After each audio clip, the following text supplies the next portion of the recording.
IT city Bengaluru, silicon valley Bengaluru, smart city Bengaluru, ರಾಜ್ಯ ರಾಜಧಾನಿ ಇಂತಹ ಹೆಸರಿನಿಂದ ಕರೆಸಿಕೊಳ್ಳಲು ಕಾರಣವೇ ಎಸ್ಎಂ ಕೃಷ್ಣ. ಅಷ್ಟಕ್ಕೂ ಬೆಂಗಳೂರಿಗಾಗಿ ಕೃಷ್ಣ ಕೊಟ್ಟ ಕೊಡುಗೆಗಳು ಏನು? ಸಿಂಗಾಪುರದ ಕನಸು ಹೇಗಿತ್ತು? ಬನ್ನಿ ನೋಡೋಣ.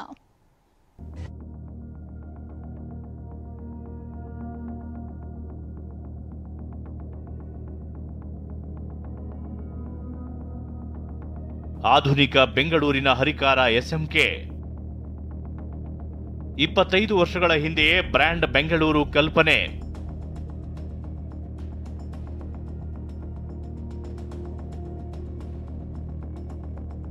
ಸಾವಿರದ 1999ರಲ್ಲಿ ರಾಜ್ಯದ ಮುಖ್ಯಮಂತ್ರಿಯಾಗಿ ಅಧಿಕಾರಕ್ಕೇರಿದ್ದ ಎಸ್ಎಂ ಕೃಷ್ಣ ಇಂದು ಇಹಲೋಕದ ಪಯಣ ಅಂತ್ಯಗೊಳಿಸಿದ್ದಾರೆ ನಿಜ. ಆದರೆ ಅವರು ಮಾಡಿ ಹೋಗಿರುವ ಕೆಲಸ, ಅವರ ಹೆಜ್ಜೆ ಗುರುತು ಬೆಂಗಳೂರಿಗರು ಸದಾ ನೆನೆಯುವಂತೆ ಮಾಡಿವೆ. ಕೃಷ್ಣ ಅಧಿಕಾರಕ್ಕೆ ಬಂದಾಗ ಸಾಫ್ಟ್ವೇರ್ ರಫ್ತಿನ ವಹಿವಾಟು ಕೇವಲ 100 ಕೋಟಿ ಇತ್ತು.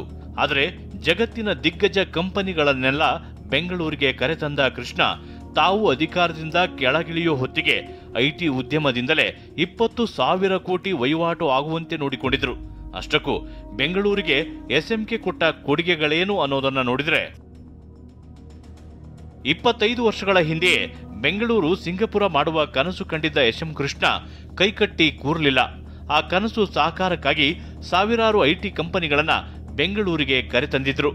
20 ವರ್ಷಗಳ ಹಿಂದೆ ಸಾಫ್ಟ್ವೇರ್ನಿಂದ 20,000 ಕೋಟಿ ವಹಿವಾಟು ನಡೆದಿತ್ತು. ಆಡಳಿತ ವ್ಯವಸ್ಥೆಗಾಗಿ ವಿಕಾಸಸೌಧ ನಿರ್ಮಿಸಿದ್ದ ಎಸ್ಎಂಕೆ ಕೆಪಿಎಸ್ಸಿಗಾಗಿ ಉದ್ಯೋಗ ಸೌಧ ನಿರ್ಮಿಸಿದ್ರು. ಮುಳುಗುತ್ತಿದ್ದ ಬಿಡಿಎಗೆ ಮರುಜೀವ ಕೊಟ್ಟಿದ್ರು. ಅಷ್ಟೇ ಅಲ್ಲ, ಸುಗಮ ಸಾರಿಗೆಗಾಗಿ ಹೆಬ್ಬಾಳ ಫ್ಲೈಓವರ್ ನಿರ್ಮಾಣ, ಕೆಆರ್ಪುರ ತೂಗು ಸೇತುವೆ ನಿರ್ಮಾಣ ಮಾಡಿದ್ರು. ಅಂದೇ ಸ್ವಚ್ಛ ಬೆಂಗಳೂರಿಗಾಗಿ ಕಿಲೋಮೀಟರ್ಗೆ 1ರಂತೆ ನಿರ್ಮಲ ಶೌಚಾಲಯ ನಿರ್ಮಿಸಿದ್ರು. ಅಷ್ಟೇ ಅಲ್ಲ, ವಿಧಾನಸೌಧದಲ್ಲಿ ಹೈಟೆಕ್ ಹಾಜರಾತಿ ಅಂದ್ರೆ ಸ್ಮಾರ್ಟ್ ಕಾರ್ಡ್ ಬಳಸಿ ಸಿಬ್ಬಂದಿ ಪ್ರವೇಶಕ್ಕೆ ಅವಕಾಶ ಕಲ್ಪಿಸಿದ್ರು. ಸ್ವತಃ ತಾವೇ ಸ್ಮಾರ್ಟ್ ಕಾರ್ಡ್ ಬಳಸಿ ತಮ್ಮ ಕಚೇರಿ ಪ್ರವೇಶಿಸುವ ಮೂಲಕ ಮಾದರಿಯಾಗಿದ್ರು.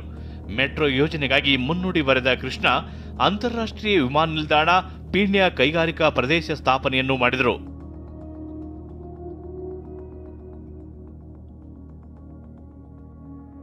ಹೀಗೆ ಬೆಂಗಳೂರಿನ ಅಭಿವೃದ್ಧಿಗೆ ಸಾಕಷ್ಟು ಕೊಡುಗೆ ಕೊಟ್ಟಿದ್ದಾರೆ.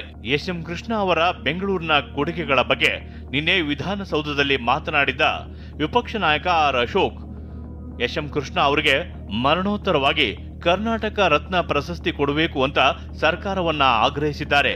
ಎಸ್ಎಂಕೆ ಇಂದು ಮೌನವಾದರೂ ಅವರ ಕೆಲಸಗಳು ಮಾತ್ರ ಮಾತನಾಡುತ್ತಲೇ ಇವೆ. Bureau report, TV9.